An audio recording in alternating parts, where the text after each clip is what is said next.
For today's video, mayroon naman tayong ipiplex dito at ipapakita ko sa inyo kung magkano nga ba ang kita ko sa isang video kung monetize ka na sa in-stream ads. Halika, samahan nyo. Hello guys, good afternoon at magandang maga dyan sa inyo lahat dyan guys, sa mga baguhan. Thank you so much dyan. For today's video, mayroon na naman tayong ipiplex. Ito siya ngayon. So ipiplex natin yan at magkano daw yung kitaan natin sa isang video. So sundan nyo mga lalab sa mga baguhan dyan na biglang na monetize sa in-stream ads. Ito yung kitaan sa in-stream ads sa isang video kung na-monetize na kayo. Kaya nga sabi ko nga sa inyo mga lalabs, magsipag na mabuti pag-upload ng inyong mga video, no?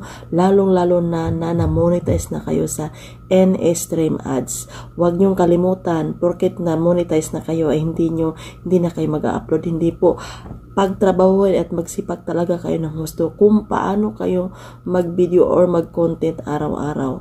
Mahirap maging content creator kasi nag-iisip tayo araw-araw ng ating i-upload, lalong-lalo na monetize na tayo sa ating stream ads. Halika, sundan nyo ako para i-flex natin to, yung nagtatanong kung magkano ang isang kita sa ating isang video dito sa in-stream ads. Halika, tara. At Manay, magkano po ba ang kita pag nagkaroon ka ng ads sa mga video mo?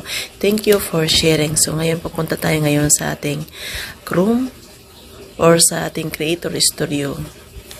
Ayan, pupunta tayo ngayon sa ating Creator Studio. Maghahanap tayo dito ng, ito yung ating hahanapin ngayon, yung ating 1,700k. Ito ngayon. Ito yung ating magkano ang kitaan sa isang video. Yan, ang kita ko sa isang video ay $2 and $2.29 centavos. Isang video lang po yan na. Ngayon, nakita nyo yung aking analytics, ang mga nanood, medyo pataas. Kasi ibig sabihin yan, yung may nakita nyan, ang ibig sabihin yan mga lalabs is, parami ng parami ang nanonood sa aking mga video, kaya tumataas yan ng gusto. So ngayon dito natin ngayon makikita sa ating distribution summary. Ayan. Ito yung 9.4 times more 1 minutes view.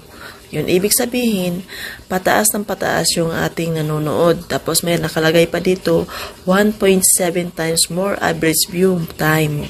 Ito yung sa oras na kung ilang minuto or ilang minuto ang pinapanood nila. Mayroon nakalagay din dito na 3.7 more reaction. So, nadagdagan yung ating mga nag-react. So, 2.1 times more comments. Ibig sabihin, dumami yung ating mga comments din. At saka yung ating nag-share ay 1.2 times. Ayan. Ibig sabihin yan, nalagdagan din yung mga nag-share natin. Dito binabasihan natin yung ating earning. Ito ay estimated earnings lang to mga lalabs. Pwede pa itong madagdagan, pwede pang mabawasan. So, ang nanood ng aking video ay sa 3 seconds view ko ay ang nanood sa akin ay 5.1k. Ang nanood ng mga 1 minutes view, ibig sabihin kasi itong video ko na to ay alam ko pataas, ito ay 5 minutes pataas, no? So, ang nanood lang ng 1 minuto ay 1.1 minutes. Yan.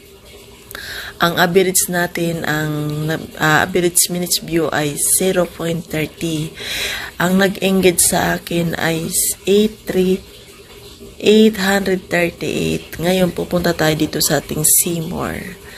Ito, ang see more natin, yung more metrics natin ay, ang nag-react natin ay 17k. Ayun. Ang expression ay 17k rin. Ang nag-comment sa akin ay 311. Ang nag-share ay 40. Ayan, 40 katao. Ang nag-reaction ay 487. Oh, thank you so much. At yung nag-click, link clicks. Ayan, ibig sabihin, yung aking ads dyan ay na-click niya. Isa lang ha. Ito yung sinasabi ko sa inyo mga lalabs, no, na yung aking ads dyan, may nag-click. Ayan, may nag-click ng aking ads. Ito yun, no, isang tao. So, sales. Pinutin natin yung sales na yan. Ito yung ating audience retention. Ayan, how long people are watching. Gaano ba kataas ang mga tao nanood sa aking mga video? Kasi ito ay 5 minutes pataas yan. So, ito mayroon tayo, no, 3 second views, may nanood ng 5.1K. Ang ating 50 second views, may nanood 15 second views, may nanood ng 1.7K. Ang nanood naman sa akin ng 1 minuto lang ay 1.7K. Dito yun mga binabasihan mga lalabs sa ating kitaan sa isang video natin kung monetize ka na sa in-stream ads. Ayan. Ito yun, may mga arrow pataas. Kundi conforme to no sa video. Conforme to sa video na inyong pinapanood. Kasi ako pag nanood kasi ako, gumagawa ako ng video is 1 minutes or 6, ganyan pataas talaga. Para, kagaya nag-tutorial na ako, basihan lang to habis lang sa aking Facebook page ang tinuturo ko dito, yung aking kinokontent dito. Kaya nga, kung sa mga baguhan dyan, na kamomonetize nyo lang sa inyong in-stream ads, go lang at huwag nyong kalimutan na mag-upload kayo araw-araw. Ayan, mag-upload ng reels, mag-upload din kayo ng long video. Ayan, at saka thank you so much dyan. Sana naintindihan nyo at sana nagustuhan nyo yung aking paggagawa ng aking mga content dito based sa aking experience sa aking Facebook page. Ayan, follow more, share sa ako mga video and share mention and of course pa-subscribe na lang. Thank you so much sa inyong lahat dyan. Maraming salamat sa inyong lahat dyan. God bless. Thank you.